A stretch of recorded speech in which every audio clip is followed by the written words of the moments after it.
Welcome back everybody. In this video I'm going to be showing you two projects I've been working on. One of them being Space Shipper, which you may remember I created in a recent game jam, but I've been working on improving it, making it more of a fuller finished game.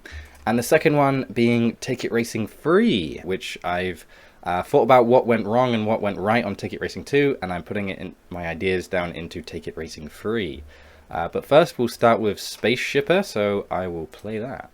Okay, so this is unfinished still, but I'm just trying to show you my progress on it so far. This is very similar to how it was in the game jam, but this time the goal of the game is to get as deep into space as you can. And we start here in this Esther outpost. And so I have renamed the places since the demo or the prototype in the game jam. And as you can see now, you can now look around all the way over here. And obviously I haven't built it yet, but the idea would be to make this massive map and create a replayable game experience where you're rewarded for the further you fly.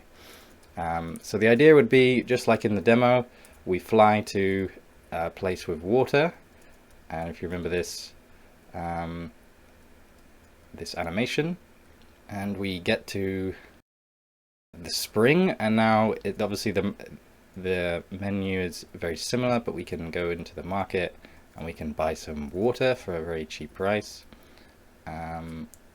So we already are actually full of water, so what we can do is go back and we can go into our ship and we can go to life support and we can turn our water into fuel and into oxygen. But I believe the oxygen is already full. Yeah, the oxygen is already full, so we're wasting oxygen. It's just being ejected because the oxygen's full. But we're spending energy to do this, and we're depleting our water so we can spend more water. And we're also getting our H fuel back. H fuel is hydrogen fuel, which is how you fly. In the demo, it was just water is used to fly. So I have increased the complexity of the game a bit, but I'm hoping it won't have made it too complex for new players. So we're going to split it again, split the H2O, and now you can see we have less energy, we have less water, we have more fuel, and we have the same amount of oxygen. But as you can see, as we do this, we're actually increasing our range. You see the range is 5, now the range is 6. So if we keep doing that, then it'll go up to 7, and that's because we're increasing our fuel.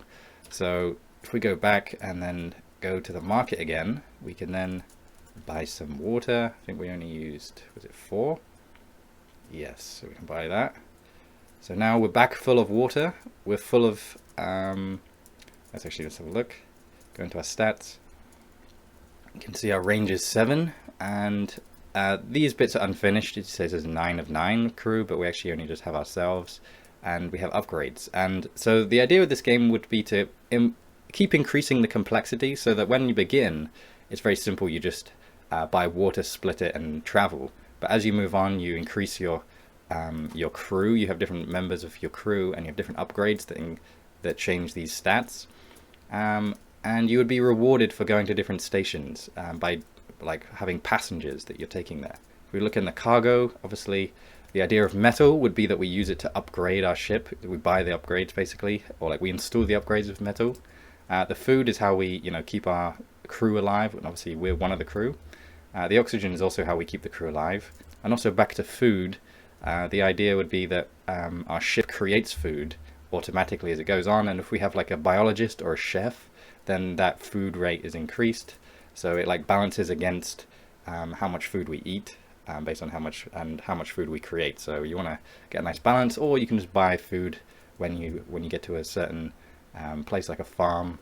The energy would be created from traveling, so like solar energy increases your energy unless you have an incorrect ship. And that's another thing I want to talk about is I have created loads of different ship designs. So if we go into the sprites on our ship, I have possibly 10 or 12 different ship types. So as you can see, this is the cargo, and each one has a larger variant, and each of them I have a spreadsheet on so that the stats are balanced, and you are encouraged to maybe change your ship as you go or start with a different ship. So as you can see here, this eco one is very small, so it relies on being conservative about its about its fuel and about what you're doing. So it might be actually quite difficult to be the eco one. Or the farm is obviously made for making food on. The jumper is about long distance travel. The multi one is the one you start with, so it kind of does everything. The passenger one obviously is meant to be carrying people, and the power plant, you create your own energy, you create your own fuel, I think. So you just have to leverage that, because I think it doesn't create its own food. So if you have a big amount of crew on board, you have to make sure that you're balancing that correctly. So if we have a look around this a bit, we can see that the game is very menu heavy.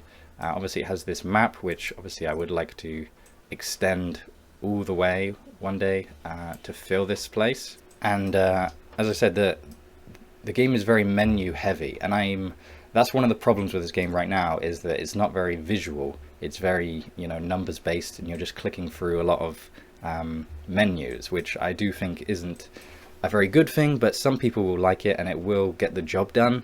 But I will need to think of ways of implementing more visual aspects into it to make it more interesting. For example, on my space crawler game, the player would be able to walk around their ship, exit their ship, and enter the space station, which does slow down the game, but it does also bring the player into the world. So I may think of mixing those two ideas a bit more, but the amount of work it takes to make the player walk around every single one of these stations, you can probably see that it might get a bit out of hand. And that's one of the reasons why I've stopped working on this project for now, is that to make it as good as I want it to be requires a lot more work.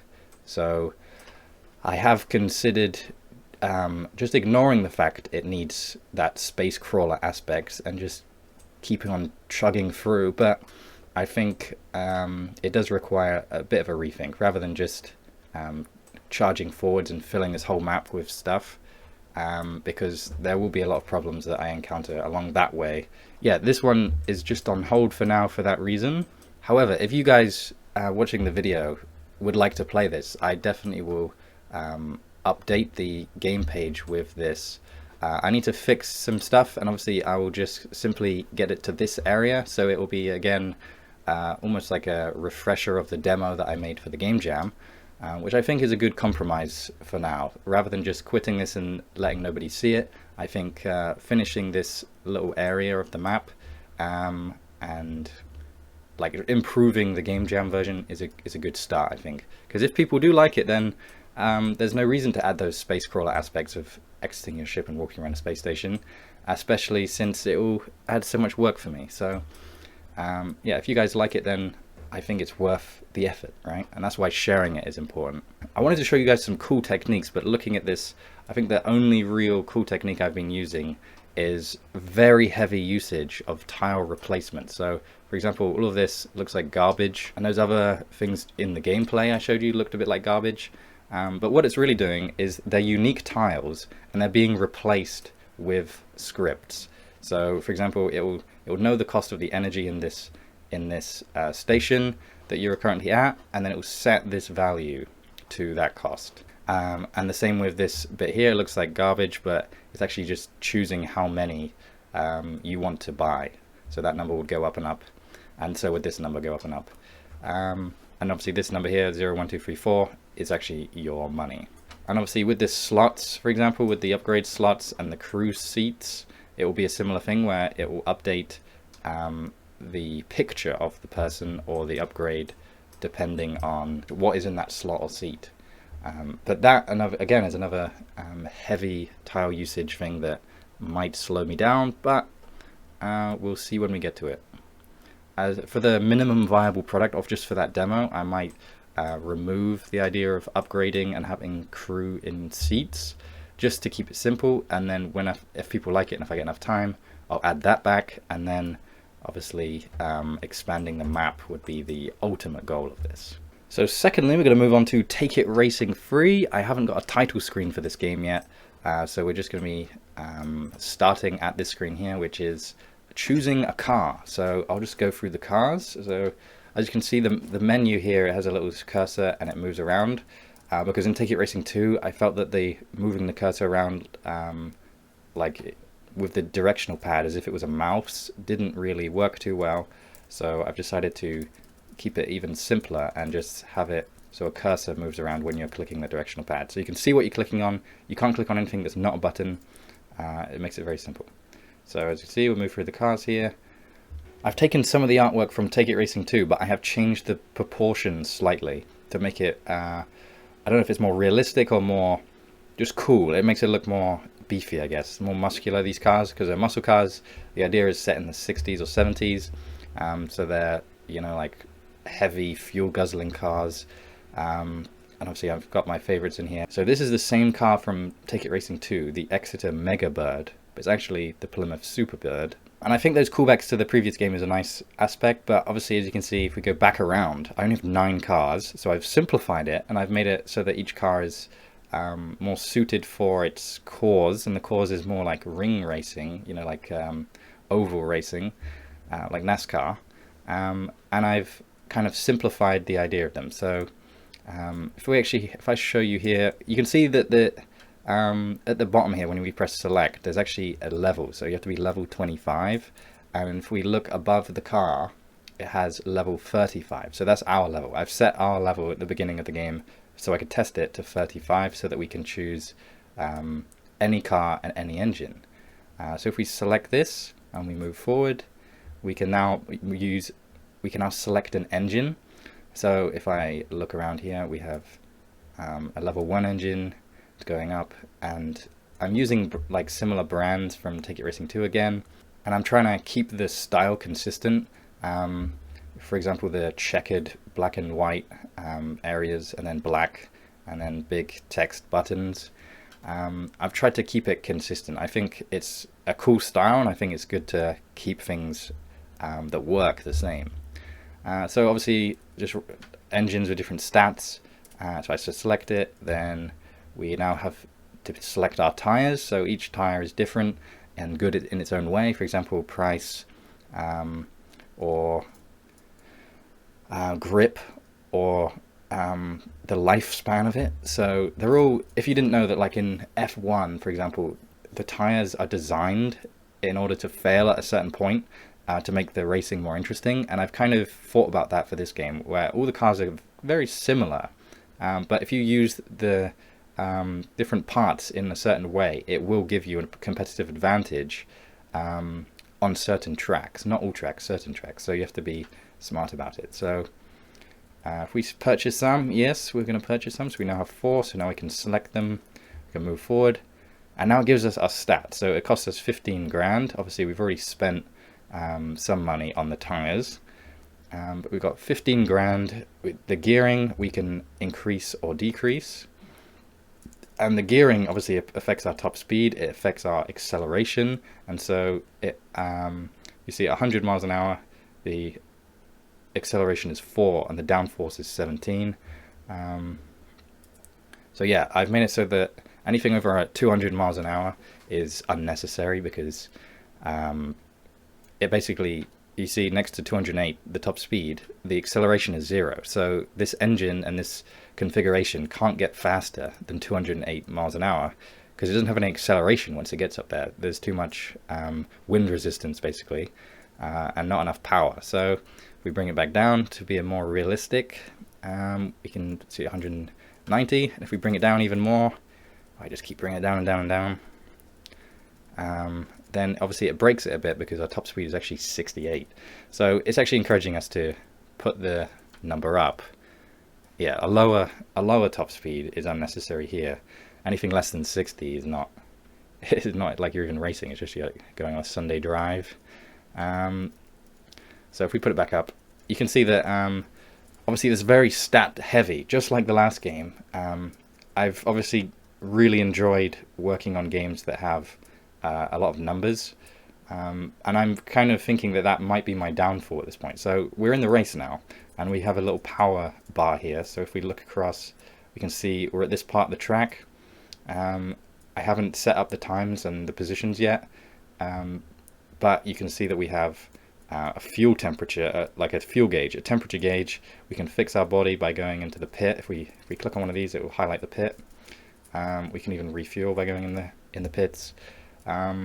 But what's happening here is that we're currently moving at 20 miles an hour, so the time in this section is slowly ticking down. So if we want to, we can just skip, get to the next section. Because we're going 89 miles an hour now, we've only got 10 seconds to make our choice. So we'll just keep blasting it out until we get to our top speed. But obviously we have to counter the fact that we're going around corners. So if you see on the right, the track has a banking and a corner, so it's kind of implying what our grip should be. So as you can see, it's very complex, and it's not necessarily that fun. It's just like a mind game. We only have 8 seconds to ever make our choice. We're traveling at 100 miles an hour. So I'm just going to keep going forward at this top speed here. Obviously, if we bring that down, it starts affecting how much fuel we're burning. So we'll keep it at the top because I want to see how quickly we can get to the top. If we go this way, see, we come back around, you can see our fuel gauge hasn't really changed. So we can keep flying around the track, 119 miles an hour. As we go up and up, it will get harder and harder to go faster and faster, because the track is affecting us. For example, if we lose grip, then we're not going to be able to, we're actually going to slow down because we're not increasing our speed, and we'll actually lose grip, and we'll have to fight for control, basically. Obviously, a lot of these numbers here, you see the acceleration, we have the tires, we have the balance, which is like the like how much grip we have. We have the fuel, we have the downforce, and then we have the skidding icon, which is obviously how much actual grip we have, or how much grip we should have. But basically, that balance number is how much the track is taking away from us. So if the track is banking and we're going around a corner, it might, depending on the bank, it might actually give us grip. But if it's not very banked and we're trying to turn around a corner, we're going to be sliding out. So if we have a look at our section here, we're on a straight section, so our balance is quite high in comparison to our overall grip. But as we start to go around the corner, our balance drops down. So if that balance ever gets to 0, we're actually going to be losing speed. So yeah, obviously this for me was fun to make. It's fun to think about all the stats that are necessary, but the way to display it is very difficult. And I don't really know how other people are going to take this on board and like know how it works. It might just be too complicated, or it's so complicated that it looks like nothing's happening, right?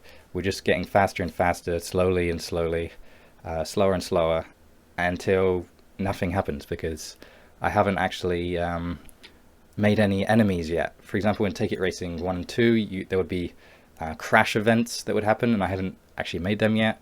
But all of this, you know, with all the cars and the engines and the tires and everything, was the foundation for this. And there's only one track right now, but it's very simple to just duplicate this track and change the stats and change the artwork in order to make another track. So obviously my next part is actually to make the enemy AI, so that we have events happening that change our grip and affect our body. For example, we have, you see, it's actually bringing down our tire health as we drive, which is obviously as it should.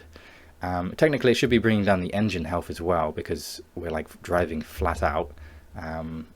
And if we were to crash or anything, it would affect our body, which then in turn would affect our aerodynamics and would bring down our top speed. So all of this stuff like hinges on the enemies. But the real reason I've kind of stopped working on this, I think, is because I've played a couple GB Studio games where you can actually drive the car on a track, which obviously is it's like fake driving, in the sense that you're just at the bottom of the screen and you look like you're turning left and right. And the track looks like it's going left and right. But in reality, it's just some sprites that look different. So I've kind of been questioning whether or not this is a good idea to put out, or if I should go back to the drawing board and make a more classic racing game. And that kind of choice paralysis has kind of paralyzed me and kept me in this space where I've stopped working on this, and I'm working on, for example, Space Shipper and other projects.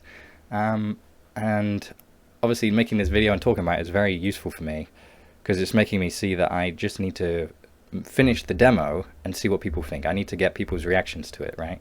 The most important part of this is knowing what the player wants, rather than what I want to make or what I think people want. It's about what people actually want. And obviously there will be, the likelihood is if I put it out, it'll be a large volume of positive responses from people like yourself maybe that are watching that like everything I do, but the people who don't like it won't say anything, and that's another problem that I know I will face. But I think it's okay. I think if, as long as I'm liking it and some people are enjoying it, I think I've succeeded. So there's no point keeping this in my files in my computer and sitting on it. I just need to finish it and let some people experience it. So if you want to experience it, if you want to experience Space Shipper, the actual finished demo, then please let me know. I really want to know. Let me know if you found this interesting, this video interesting, and let me know if you have any projects that you've stopped working on and what reasons you have for that. I think as we talk about this together, it kind of becomes obvious that we shouldn't give up, and we kind of need each other's responses and feedback and encouragement to continue. And I think making this video is a great part of that. So let me know what you have going on, and I hope you've enjoyed this video. I'll put my patrons up on screen right now. Thank you very much to you guys. You guys are the absolute best. Remember to like the video if you liked the video, subscribe if you haven't already, and let me know what you thought about this video in the comments below, and what you'd like to see next, and if you'd like to play Space Shipper or Take It Racing 3, or if I should go back to the drawing board. These games are way too menu heavy, and I should just make a classic racing game. Let me know what you think in the comments, and I'll see you in the next video. Bye bye.